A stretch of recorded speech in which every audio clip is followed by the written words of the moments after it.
이번 시간엔 글로벌 서버 오픈을 기념해 스타세이비어의 모든 캐릭터를 소개해볼까 합니다. 저는 기본적으로 모든 캐릭터를 사용해봤고요. 해당 티어표는 엔드PB가 기준이란 점 참고 부탁드립니다. 참고로 저는 저번 코스모 게이트에서 랭킹 2위를 달성했기 때문에 적어도 게임을 해본 사람이 만든 티어표다 라고 봐주시면 감사하겠습니다. 티어표는 태양, 달, 별, 질서, 혼돈 속성 순서로 설명할 예정이고요. 티어가 비교적 낮은 캐릭터들은 대부분 범용성이 좀 떨어지지만 특정 컨텐츠에서는 상당히 좋은 경우가 있다는 점 참고 부탁드립니다. 우선은 태양 속성입니다. 태양 속성에서 가장 티어가 높은 캐릭터는 바니걸 샤를입니다. 바니걸 샤를은 PvE와 PvP를 통틀어서 제가 가장 자주 쓰는 캐릭터 중 하나인데 아군 전체에게 공격력 버프를 부여하고 즉시 추가 턴을 획득해 데미지를 가할 수 있는 정말 유니크한 데미지 딜러입니다. 기본적으로 모든 콘텐츠에서 활약할 수 있어서 범용성도 정말 좋은 편이고 서브 딜러임에도 불구하고 메인 딜러급 데미지가 나온다는 점에서 고평가를 받고 있어요. 유일한 단점은 어쌔신이기 때문에 어쌔신의 속도를 올려주는 키라 아르카나가 필요하다는 점이죠. 다음은 S티어인 유리엘입니다. 유리엘은 적 전체의 공격력을 감소시킬 수 있는 광역 공격을 가지고 있어 일반적인 PvE에서 고평가를 받고 있어요. 특히 작전에서 공격력 감소 디버프가 중요한데 공격력 감소 디버퍼 중에서는 이 뮤리엘이 가장 좋다고 볼 수 있을 것 같네요. 그런데 여기서 추가로 뮤리엘은 유일하게 적의 디버프를 연장시킬 수 있는 스킬을 가지고 있기 때문에 코스모 게이트에서도 자주 기용되고 있습니다. 다음은 A티어인 일반 샤를입니다. 바니걸이 아닌 일반 샤를도 상당히 좋은 캐릭터인데 사실 초창기에는 태양 속성 중에서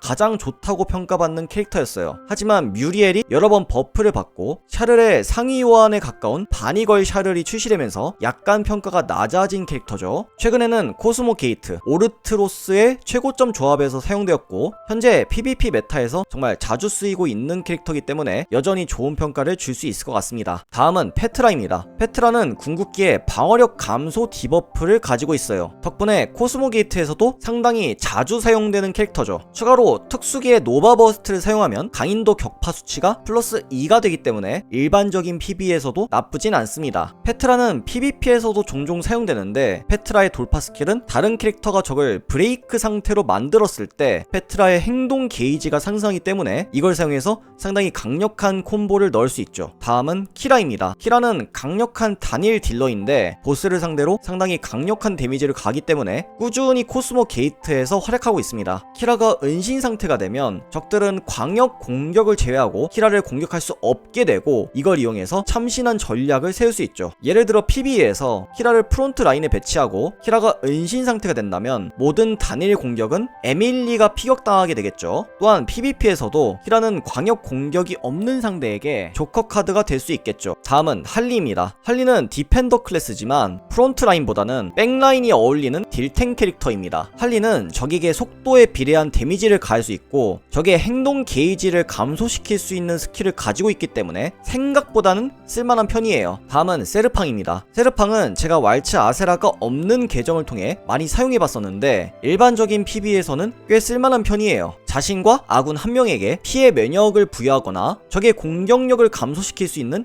UT를 가지고 있고 기본기에 노바 버스트를 사용하면 아군 한 명을 크게 회복시킬 수 있죠. 하지만 세르팡은 데미지가 부족하다는 한계점이 있기 때문에 3돌파 이상의 왈츠 아세라가 있다면 세르팡을 사용할 일이 거의 없다는 것 또한 사실입니다. 마지막은 바니걸 스칼렛입니다. 초창기에는 상당히 고평가를 받았던 캐릭터인데 현재는 코스모 게이트에서도 사용되지 않는다는 점과 일반적인 PvE에서도 기용할 이유가 별로 없기 때문에 평가가 계속 내려가고 있는 중이에요. 그나마 특수기에는 적에게 회복 감소 디버프를 부여할 수 있는 차별점이 있는데 현재는 이 디버프를 활용할 콘텐츠가 없는 상태예요. 이렇게 해서 태양 속성 캐릭터에 대한 설명이 끝났고 다음은 달 속성입니다. 초창기에는 루그를 제외하면 대부분 애매한 캐릭터들밖에 없었지만 강력한 달 속성 구원자들이 연속으로 출시되면서 현재는 가장 강력한 속성이 되었습니다. 우선 더블 S티어인 에밀리입니다. 에밀리는 일반적인 PvE나 코스모 게이트 그리고 PvP에서 항상 항상 기용되기 때문에 가장 범용성이 높은 디펜더라고 볼 수 있죠. 에밀리가 특수기를 사용하면 아군 한 명에게 3턴간 지속되는 공격력 버프와 매우 높은 수치의 베리어가 부여되고 즉시 추가 턴을 획득해 적 전체를 공격하는 궁극기를 사용할 수 있죠. 또한 에밀리가 피격당할 때마다 궁극기의 쿨타임이 감소하며 궁극기를 사용할수록 피해량이 증가하기 때문에 장기전에선 웬만한 데미지 딜러보다도 더 높은 딜량을 기록하는 경우도 심심치 않게 나옵니다. 심지어 기본기의 노바버스트를 사용하면 자신에게 베리어를 생성하기 때문에 유지력 또한 좋습니다. 유일한 단점이 있다면 수동 컨트롤을 하지 않을 때는 노바버스트를 활용할 수 없기 때문에 자동 전투에서는 약간 성능이 떨어집니다. 다음은 S티어 바니걸 프레이입니다. 바니걸 프레이는 아군 전체에게 치명타 확률 버프를 부여하고 즉시 추가 턴 획득이 가능한 데미지 딜러입니다. 바니걸 프레이는 단독으로 사용해도 괜찮지만 다른 달속성 아군이 많을수록 프레이의 효율이 상승하기 때문에 달속성 파티를 구성하면 바니걸 프레이의 고점이 정말 높아지죠. 덕분에 바니걸 클레어와 루그를 조합해 강력한 달속성 딜러 파티를 구성할 수 있게 되었습니다. 다음은 바니걸 클레어입니다. 바니걸 클레어는 강력한 단일 딜러인데 현재 코스모 게이트에선 빠지지 않고 개근 중이고 단독으로 사용해도 좋지만 바니걸 프레이와 함께하면 더욱 좋습니다. 스킬 레벨은 3레벨까지만 올려도 충분하기 때문에 스킬 큐브가 없어도 즉시 전력으로 투입할 수 있다는 장점도 있죠. 다음은 루그입니다. 루그는 방어력 감소와 적의 궁극기 쿨타임 증가 등 특수한 UT를 가지고 있는 딜러예요. 덕분에 코스모 게이트뿐만이 아니라 일반적인 PvE에서도 활약하고 있는 캐릭터예요. 정말 좋은 캐릭터지만 일부 보스에겐 궁극기 쿨타임 증가 효과가 적용되지 않는다는 점을 기억해주세요. 다음은 B티어 아세라입니다. 아세라는 튜토리얼을 통해 확정적으로 획득할 수 있는 구원자입니다. 현재는 B티어지만 일반적인 PvE에서는 생각보다는 나쁘지 않아요. 광역 스킬을 2개나 가지고 있기 때문에 광역 스킬이 필요한 콘텐츠에서는 상당히 좋습니다. 다만 성능이 좋은 달속성 딜러들이 워낙 많기 때문에 좀 저평가를 받고 있죠. 릴리 역시도 마찬가지입니다. 릴리의 궁극기에는 공격력 감소 디버프를 부여하기 때문에 꽤 쓸만한 편인데 베리어를 부여하는 특수기에 턴 획득이 없기 때문에 성능이 좀 애매해요. 살짝 나사 빠진 스킬셋을 보유하고 있죠. 하지만 궁극기가 제법 강력한 편이기 때문에 상황에 따라선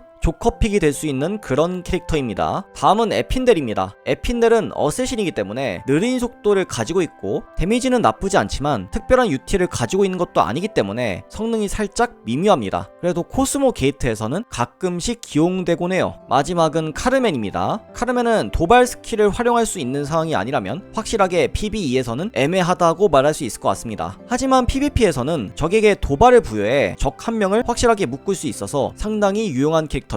현재 PvP 메타에서는 꽤 자주 기용되지만 PvP에서는 절대 저항이 발생할 확률이 20%가 되기 때문에 확실한 필승 카드는 아닙니다. 이렇게 해서 달속성 캐릭터에 대한 설명이 끝났고요. 다음은 별속성입니다. 첫 번째는 벨리스입니다. 벨리스는 기본적으로 PvP를 노리고 출시한 캐릭터지만 PvE에서도 상당히 좋습니다. 벨리스의 궁극기는 유일하게 적의 강화 효과를 모두 제거할 수 있고 심지어 침묵까지 발생시킵니다. 또한 특수기를 사용하면 적의 명중률을 30% 감소시켜 벨리스는 정말 독특한 UT를 가지고 있는 캐릭터라고 볼 수 있죠. 대표적인 예시로 무한회랑 250층에서 적의 버프를 제거하는 용도로 사용할 수 있고 PvP에서는 빠른 속도로 적에게 침묵을 부여하는 용도로 사용합니다. 다만 일부 보스에게는 침묵 디버프가 적용되지 않는다는 점을 기억해야 해요. 다음은 배포 캐릭터인 로베르타입니다. 로베르타는 배포 캐릭터지만 상당히 강력한 캐릭터예요. 로베르타가 적의 광역 공격에 피격되면 트리거 스킬이 발동되는데 이 데미지가 정말 강력합니다. 추가로 패시브를 통해 치명타 확률을 50% 보정받기 때문에 치명타 피해를 올려주는 파괴 세트를 세팅해주면 강력한 데미지 딜러가 됩니다. 코스모 게이트인 데모라이기스 베타에서도 유용하며 PvP에서도 강력한 모습을 보여줍니다. 하지만 광역 공격을 사용하는 적이 없을 때는 다른 캐릭터를 사용하는 편이 더 좋을 것 같네요. 다음은 다나입니다. 다나 역시도 PvE와 PvP 그리고 코스모 게이트에서 상당히 괜찮은 캐릭터예요. 다나는 기본적으로 광역 딜러 캐릭터지만 단일 딜 역시도 괜찮은 편이고 추가로 공격력이 가장 높은 아군 한 명에게 공격력 버프를 부여할 수 있는 특수기를 가지고 있고요. 특히 PvP 전략전에서는 광역 딜러로 활용하기에 꽤 좋습니다. 만약에 PvP까지 고려한다면 한다면 S티어에 근접한 캐릭터일지도 모르겠네요. 다음은 타냐입니다. 타냐 역시도 준수한 성능을 보여주는데 사실 초창기에는 이거보다 티어가 훨씬 더 높았습니다. 하지만 강력한 캐릭터들이 출시되면서 타냐의 티어가 약간 낮아진 상태죠. 기본적으로 PVE에서 쓸만한 캐릭터고 코스모 게이트에서 사용되죠. 타냐의 돌파 효과에는 타냐가 적을 브레이크 상태로 만들 경우 다른 아군의 행동 게이지가 올라가기 때문에 PVP에서도 가끔 기용됩니다. 다음은 에데입니다. 에데는 일반적으로 PVP에서 사용된다고 알려져 있지만 생각보다 PVE에서도 쓸만한 편이에요. 특히 달 속성 적을 상대할 때는 에밀리보다도 좋은 경우도 있다고 느껴집니다. 저 같은 경우에는 무한회랑 220층에서 유용하게 사용했고요. 수동 컨트롤을 할 경우에는 노바버스트를 활용해서 베리어를 생성할 수 있기 때문에 탱킹 능력이 정말 뛰어난 캐릭터입니다. 다음은 프레이입니다. 프레이는 초창기에 왈츠 아세라가 출시되지 않았을 때 많은 유저들이 힐러로 프레이를 기용했었는데 지금 써도 생각보다는 괜찮습니다. 세르판과 마찬가지로 힐러로서는 훌륭하지만 역시나 데미지가 매우 낮다는 한계점이 있기 때문에 일반적으로는 돌파가 높은 왈츠 아세라를 기용하는 편이에요. 다음은 오메가입니다. 오메가는 B티어에 위치해 있기 때문에 꽤 안 좋은 캐릭터라고 볼 수 있는데 큐브 펠릭스 콘텐츠에서는 정말 좋은 편이에요. 문제는 큐브 펠릭스에 새로운 단계가 나오고 있지 않는다는 점이죠. 그 외에도 길드 방어전에서 정말 좋은 캐릭터였는데 저는 사실 거의 안 썼던 것 같습니다. 다음은 스마일입니다. 스마일은 B티어에 있지만 궁극기에 방어력 감소 디버프 스킬을 가지고 있기 때문에 코스모 게이트에서 가끔 기용됩니다. 생각보다는 나쁘지 않다 라고 말할 수 있을 것 같네요. 다만 스마일의 트리거 스킬이 발동하지 않을 때는 정말로 데미지가 처참하기 때문에 이 부분이 저평가를 받고 있습니다.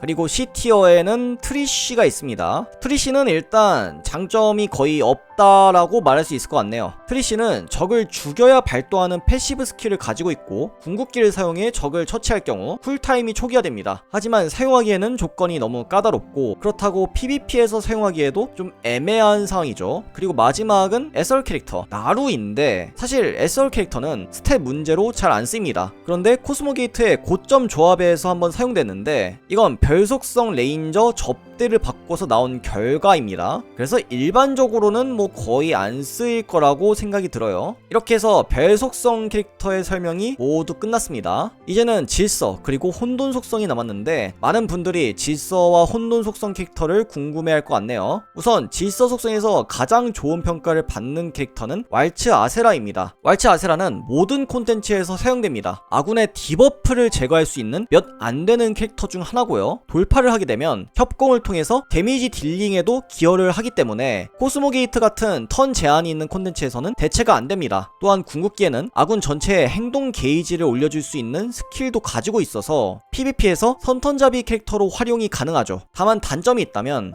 돌파를 하지 않을 경우 협공 스킬 자체가 사라지기 때문에 사실상 돌파를 강요하는 캐릭터라는 점입니다. 이것 때문에 왈츠 아세라가 한국 서버에 출시했을 때 정말 많은 유저들이 3돌파를 만들지 못해서 게임을 접었던 것으로 기억합니다. 참고로 저는 왈츠 아세라를 사용하지 않고 서브 계정을 키우고 있어요. 그런데 사실 코스모 게이트나 PVP를 빡세게 안 한다는 가정하에 왈츠 아세라가 없어도 생각보다는 살만합니다. 그럼에도 불구하고 왈츠 아세라가 있다면 게임이 편해지는 건 사실이기 때문에 많은 분들이 이 왈츠 아세라를 리세로 들고 갈 것으로 예상됩니다. 다음은 A티어 세이라입니다. 코스모 게이트의 보스는 모두 혼돈 속성이기 때문에 보스의 강인도를 격파하기 위해서 사용하는 경우가 꽤 많죠. PVP의 경우에는 아군 한 명의 행동 게이지를 올려주고 공격력 버프까지 주기 때문에 루나 그리고 다나 같은 광역 데미지 딜러와 정말 잘 어울립니다. 덕분에 PVP에서 상당히 자주 기용되는 캐릭터예요. 다음은 루나입니다. 루나는 모든 공격이 광역 스킬이에요. 덕분에 제가 PVP 전략전에서 정말 유용하게 사용하고 있는 캐릭터고요. 랭크전 역시도 궁극기를 사용하는데 성공하기만 한다면 게임을 거의 승리할 수 있는 핵심 카드라고 볼 수 있습니다. 앞서 말했던 왈츠 아세라 혹은 세이라와 함께 사용했을 때 정말 최고의 효율을 보여줍니다. 다만 PB에서는 단일 공격이 약하다는 단점이 있어서 은신과 같은 기믹파의 용도를 제외하고는 그다지 쓰이지는 않습니다. 다음은 혼돈 속성입니다. 혼돈 속성의 레이시는 게임 초창기에 가장 좋다고 평가받는 캐릭터였지만 지속적인 간접 너프와 강력한 디펜더인 에밀리의 출시, 그 외에도 레이시보다 데미지가 더 강한 딜러들이 계속 출시되면서 레이시의 평가가 조금씩 낮아지고 있는 중이에요. 초반 PB에서는 여전히 쓰기 좋은 캐릭터지만 현재 코스모 게이트의 고점 조합에선 안 쓰인 지 오래고 엔드 PB 기준에서는 그 위상이 많이 떨어진 상태라고 말할 수 있을 것 같습니다. 그나마 PVP에서는 빠른 속도와 광역 공격 그리고 디버프 덕분에 아직도 되게 좋은 편인데, 다음 콜라보 캐릭터인 로자리아가 강력한 혼돈 속성 딜러로 나올 가능성이 꽤 높기 때문에 이 레이시가 살짝 밀려날 가능성이 있어 보입니다. 다음은 리디아입니다. 리디아는 적의 속도를 줄일 수 있는 디버퍼인데 코스모 게이트 데모나이기스 알파에서 사용됩니다. 참고로 제 본 계정은 6000뽑을 넘게 했지만 아직도 리디아를 뽑지 못했기 때문에 저는 서브 계정을 만들어서 리디아를 키워본 상태예요. 리디아는 질서 속성을 상대할 때 여전히 유용하지만 레이시와 마찬가지로 로자리아가 출시된다면 티어가 낮아질 가능성도 있습니다. 마지막은 엘리사입니다. 놀랍게도 저는 6000뽑을 넘게 했지만 엘리사 역시도 아직 얻지를 못했어요. 마찬가지로 부계정을 통해서 엘리사를 사용해본 상태입니다. 엘리사는 대놓고 PVP를 노린 캐릭터로 죽은 아군을 부활시킬 수 있는 유일한 캐릭터입니다. 심지어 부활시킨 아군의 행동 게이지를 80% 증가시키기 때문에 PVP에서 엘리사를 상대하기에는 정말 까다롭습니다. 특히 전략전 방어덱을 보시면 대부분 엘리사로 도배가 된 것을 확인할 수 있어요. 엘리사는 특정 상황에서 추가 턴을 획득할 수 있는데 이 효과는 1돌파를 해야지 해금됩니다. 왈츠 아세라와 마찬가지로 돌파를 강요하는 캐릭터죠. 자, 이렇게 해서 스타세이비어의 모든 캐릭터의 리뷰가 끝났습니다. 다음에는 아르카나 그리고 새롭게 나올 콜라보 캐릭터를 리뷰할 계획입니다. 긴 영상 시청해주셔서 감사합니다.